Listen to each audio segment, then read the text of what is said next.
how to make a door open better. So you see this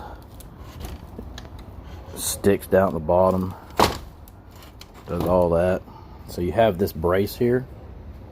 Now I can do mine by hand, but normally you'd have to use a wrench. I believe it's a 10 millimeter, like an open end. So I'm gonna turn this a little bit.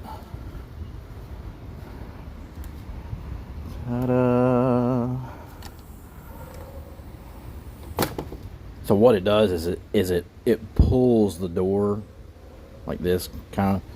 So yeah, if you don't have one of those on your old screen door and you having that problem, get one. And you got to put it diagonal like that. Very simple.